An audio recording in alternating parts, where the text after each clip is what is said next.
সুপ্রিয় শিক্ষার্থী বন্ধুরা, সবাইকে অফুরান শুভেচ্ছা। আজকের বাংলা পাঠে তোমাদেরকে স্বাগত জানাচ্ছি। যথারীতি আমি কানিস ফাতিমা। আমরা আজকে নতুন একটি কবিতা পড়তে যাচ্ছি।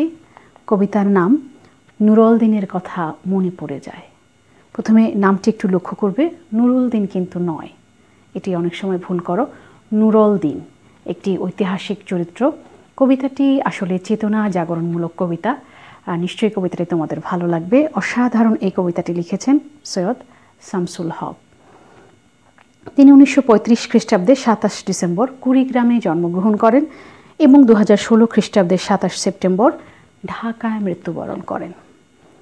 তার উল্লেখযোগ্য গ্রন্থের মধ্যে রয়েছে বৈশাখে রচিত পংক্তিমালা, প্রতিধ্বনিগণ, পরাণের গহীন ভেতর, রজ্জু পথে চলেছি, পায়ের আওয়াজ পাওয়া যায়, গণনায়ক, নুরুল দিনের সারা জীবন ইত্যাদি। এগুলো তার রচিত কাব্যগ্রন্থ। তাকে বলা হয়েছে সব্যসাচী লেখক। তিনি আসলে গল্প, কবিতা, নাটক, উপন্যাস, শিশুদের জন্য রচনা অনেক শাখায় তার বিচরণ ছিল। সে কারণেই তাকে সব্যসাচী লেখক আখ্যা দেওয়া হয়েছে। তিনি চিত্রনাট্যও লিখেছেন, তিনি একজন গীতিকারও ছিলেন। অর্থাৎ নানামুখী তার সে প্রতিভা দিয়ে আমাদের বাংলা সাহিত্যকে আর অন্যান্য ক্ষেত্রকে সমৃদ্ধ করেছেন। সৈয়দ শামসুল হক বাংলা একাডেমি পুরস্কার, আদমজী সাহিত্য পুরস্কার, নাসিরউদ্দিন স্বর্ণপদক, জাতীয় চলচ্চিত্র পুরস্কার, 21 পদক সহ বিভিন্ন সম্মাননায় ভূষিত হয়েছেন। আজকে আমরা যে কবিতাটি পড়তে যাচ্ছি সেটি নেওয়া হয়েছে সৈয়দ শামসুল হকের নুরুল দিনের সারা জীবন নামক কাব্য নাটক থেকে। অনেক সময় তোমরা প্রশ্ন করো কাব্য নাটক কি? আসলে এটি একটি নাটক, তবে তার আঙ্গিক হচ্ছে কবিতার আকারে। তো তারই প্রস্তাবনা অংশ হচ্ছে আসলে আজকে আমরা যে কবিতাটি পড়তে যাচ্ছি সেটি। কবিতা পাঠে যাওয়ার পূর্বে এটির যে প্রেক্ষাপট সেটি আমরা একটু জেনে নেব। ব্রিটিশ বিরোধী আন্দোলন, বিশেষ করে কৃষক আন্দোলন হয়েছিল একসময় রংপুরে। সেই আন্দোলনের নেতৃত্ব দিয়েছিল এই নুরুল দিন। সৈয়দ শামসুল হক সেই নুরুল দিনকে প্রেরণা হিসেবে নিয়েছেন। এই কবিতায় ব্রিটিশ বিরোধী আন্দোলনে নুরুল দিনের অসামান্য সাহস আর ক্ষোভকে নৈপুণ্যে মিশিয়ে দিয়েছেন তিনি বাঙালির মুক্তির সংগ্রামের সাথে। অর্থাৎ নুরুল দিনের প্রেরণা নিয়েছেন এবং সেটিকে 1971 সালে আমাদের যে মুক্তির সংগ্রাম সেটিকে একীভূত করেছেন এখানে। 1971 সালে 25 মার্চ কালো রাত থেকে যখন দীর্ঘ 9 মাস আমাদের দেশের উপরে পাক বাহিনীরা নিপীড়ন চালায়, অত্যাচার চালায়, যখন দালালের আলখাল্লায় ছেয়ে যায় আমাদের দেশ, আমাদের স্বজনের রক্তে ভেসে যায় রাজপথ, তো সেই সময় ইতিহাসের প্রতিবাদী নায়ক নুরুল দিনের এই চেতনাকেই কবি তুলে ধরতে চেয়েছেন এখানে।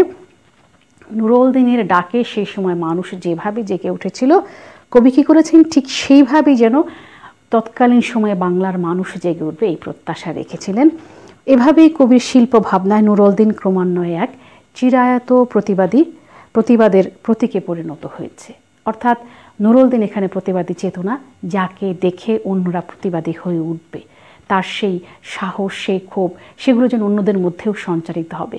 সত্যিই কিন্তু সঞ্চারিত হয়েছিল 1971 সালে। তো শিক্ষার্থী বন্ধুরা, নিশ্চয়ই আমরা কবিতার মাধ্যমে জানবো। তাহলে চলো মূল পাঠে যাওয়া যাক।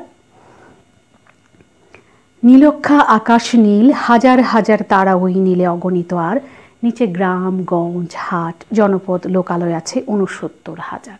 প্রথম অংশে আসলে সেই সময় বাংলার যে সুন্দর চিত্র সেটি তুলে ধরা হয়েছে। নীলক্ষা আকাশ নীল, নীলক্ষা মানে দৃষ্টির যতখানি দৃষ্টি মেলে, যতখানি দেখা যায় অতখানি, দৃষ্টিসীমার ভেতরে যতখানি দেখা যায় আকাশ কেবল নীল আর নীল। সেই নীলে হাজার হাজার তারা। তো সেই নীল আকাশে রাতের যে চিত্র, সেখানে যখন তারা দেখা যায় সেটিরও একটু অসাধারণ দৃশ্য। নিচে আছে কি গ্রাম, গঞ্জ, হাট, জনপদ, লোকালয়। 69,000 গ্রামের কথা বলা হয়েছে সেই সময়। অর্থাৎ আমাদের সেই সময়ের জনপদের কথা এখানে আমরা দেখতে পাচ্ছি, প্রকৃতির কথা দেখতে পাচ্ছি। ধবল দুধের মতো জ্যোৎস্না তার ঢালিতেছে চাঁদ পূর্ণিমার।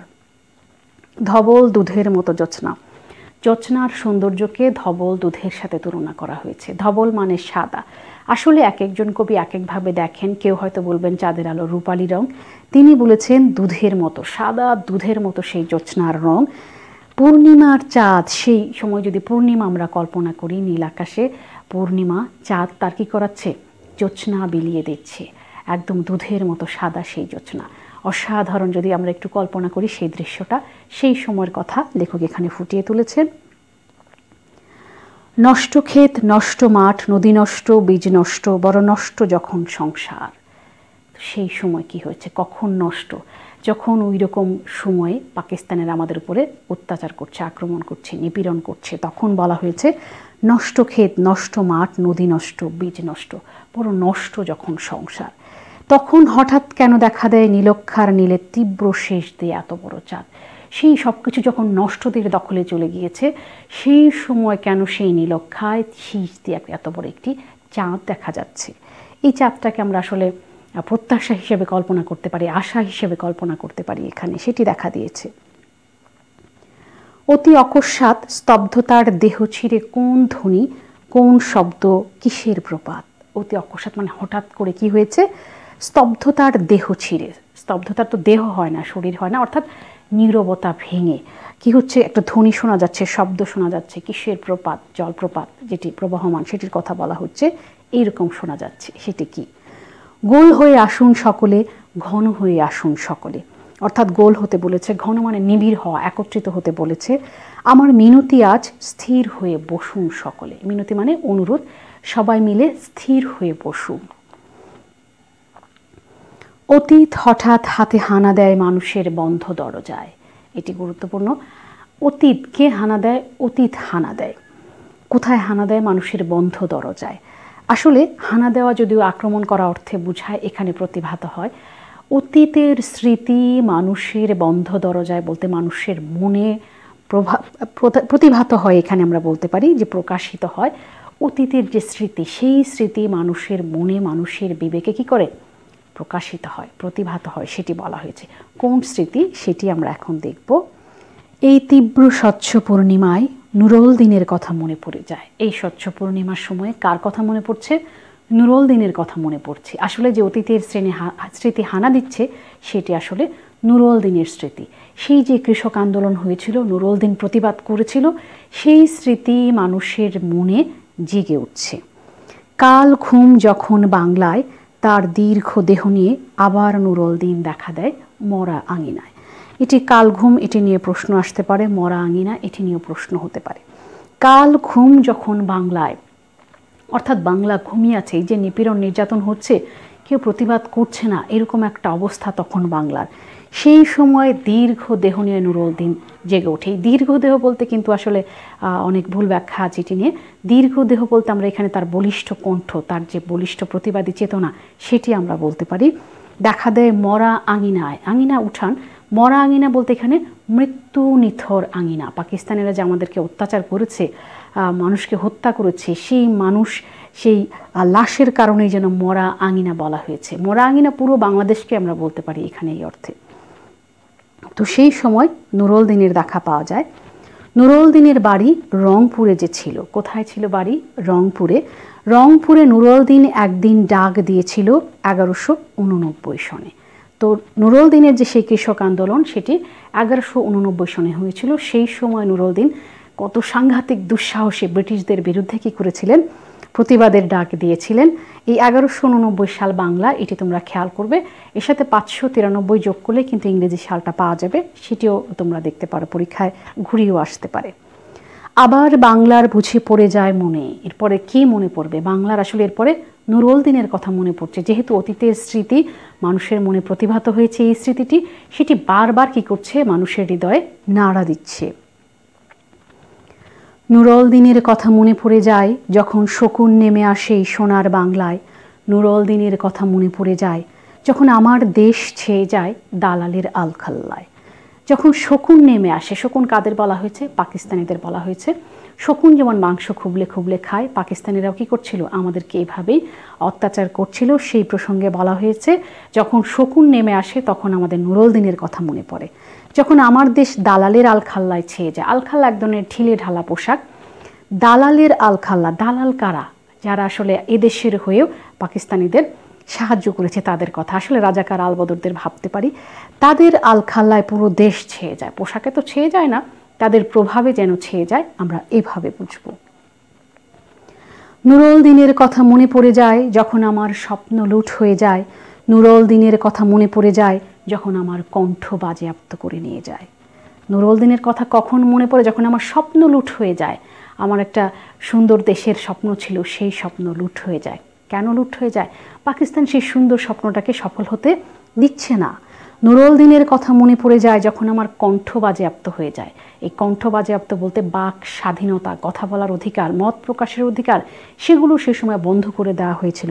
1952-তে যেমন একবার আমাদের মায়ের ভাষা কেড়ে নিতে চেয়েছিল, ঠিক সেই রকম করে 1971-এ এসে কী করছে, আমাদের সেই বাক স্বাধীনতা রুদ্ধ করে দিতে চেয়েছে। নুরুল দিনের কথা মনে পড়ে যায় যখন আমারই দেশে এ আমার দেহ থেকে রক্ত ঝরে ইতিহাসে প্রতিটি পৃষ্ঠায়। নুরুল দিনের কথা মনে পড়ে কখন? যখন এই দেশের শাসক গোষ্ঠী আমাদেরকে অত্যাচার করে, আমার দেহ থেকে, আমার স্বজনের দেহ থেকে রক্ত ঝরে, রাজপথ রঞ্জিত হয়, সেটি ইতিহাসের প্রতিটি পৃষ্ঠায় লেখা হয়ে যায়। অর্থাৎ যে শাসক গোষ্ঠীকে দায়িত্ব দেওয়া হয়েছে আমাদের জনগণের শান্তি বিধান করার জন্য, তারা এভাবে অত্যাচার করছে, তখন আমাদের নুরুল দিনের কথা মনে পড়ে।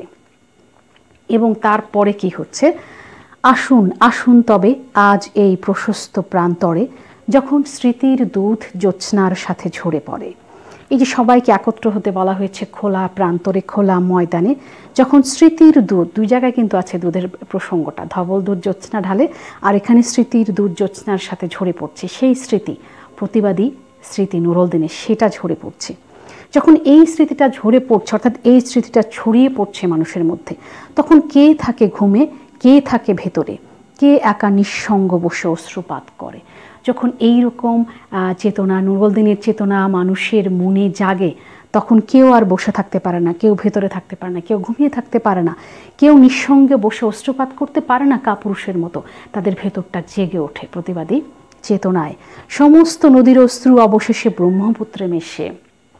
এই যে সমস্ত নদীর অশ্রু সবসময় সেই সময় ওই দিকের উত্তরবঙ্গের সবচেয়ে বড় নদী ব্রহ্মপুত্র, সেটাতে এসে মেশে ব্রহ্মপুত্রের ধারাকে যেরকম বেগবান করে, ঠিক সেরকমভাবে আমরা ধরে নিতে পারি মানুষের যে কষ্ট ছিল, সেই কষ্টের ধারা এক হয়ে সব কষ্ট একত্রিত হয়ে যেন কি বৃহৎ একটি শক্তিতে পরিণত হতে যাচ্ছে, সেটি আমরা এখান থেকে অনুমান করতে পারি।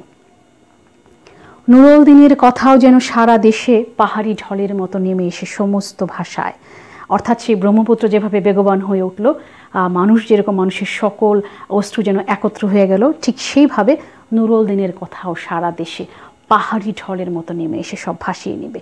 পাহাড়ি ঢল কি করে? পাহাড়ি ঢল একত্রে যখন পানি উঁচু থেকে নামে, সেটাতে প্রচণ্ড গতি থাকে, সব কিছু ভাসিয়ে নিয়ে যায়। ঠিক সেইভাবে নুরুল দিনের কথা পাহাড়ি ঢলের মতো নেমে এসে সমস্ত ভাষা, আসলে ভাসিয়ে তো নেয় না, এখানে তার কথার অনুরণন ছড়িয়ে পড়ে সারা দেশে, মানুষের মনের মধ্যে, মানুষের চেতনায়। অভাগা মানুষ যেন জেগে ওঠে আবার এই আশায় যে আবার নুরুল দিন একদিন আসিবে বাংলায়। এদেশের মানুষগণ তখন জেগে ওঠে, তাদের চেতনায়, তাদের প্রত্যাশায় আসে যে নুরুল দিনের মতো একজন কি করবে, একজন তরুণের আবির্ভাব হবে, নুরুল দিনের মতো করে যে নেতৃত্ব দেবে। আবার নুরুল দিন একদিন কাল পূর্ণিমায় দেবে ডাক, জাগো বাহে কণ্ঠে সবাই। অর্থাৎ এই নুরুল দিনের মতো একজন কাল পূর্ণিমার ডাক দেবে, জাগো বাহে। বাহে রংপুর অঞ্চলের এক ধরনের সম্বোধন এটা, অর্থাৎ ওহে এরকম সম্বোধন। কণ্ঠে সবাই, কোথায় সবাই? অর্থাৎ নুরুল দিনের আহ্বানে যেভাবে কৃষকরা জেগে উঠেছিল, ঠিক সেইভাবে 1971-এর প্রেক্ষাপটে কোনো একজন তরুণের প্রত্যাশায় রয়েছে নুরুল দিনের মতো, যে সে বাঙালি জনগণকে আহ্বান করবে, জাগো তোমরা সবাই কোথায়। তো এর মাধ্যমে কবিতাটি শেষ হয়েছে। চমৎকার একটি কবিতা। এবং আমরা যদি পরবর্তী দৃশ্য কল্পনা করি, তাহলে আমরা কি দেখব? সত্যি সত্যি এইরকম একজন তরুণ সেই সময় আবির্ভূত হয়েছিলেন এবং বাঙালিকে আহ্বান জানিয়েছিলেন, জাগো বাহে কণ্ঠে সবাই। এটিকে আমরা কি ভাবতে পারি? যারা যা কিছু আছে তাই নিয়ে ঝাঁপিয়ে পড়ো। শিক্ষার্থী বন্ধুরা, নিশ্চয়ই বুঝতে পারছো আমি বঙ্গবন্ধুর কথা বলছি। তো নুরুল দিনের সাথে আমরা এভাবে কিন্তু মেলাতে পারি, পরীক্ষায় প্রশ্ন এভাবে আসতে পারে। তো অসাধারণ একটি কবিতা। আমি বলবো যে এই নুরুল দিনের চেতনা আমাদের মনেও জাগরুক থাক। তো যদি কোনো প্রশ্ন থাকে তোমরা অবশ্যই কমেন্টের মাধ্যমে জানাবে, নিশ্চয়ই আমি উত্তর দেওয়ার চেষ্টা করব। তো শিক্ষার্থী বন্ধুরা, শেষ করছি আজকের পাঠ। ভালো থেকো সবাই, আল্লাহ হাফেজ।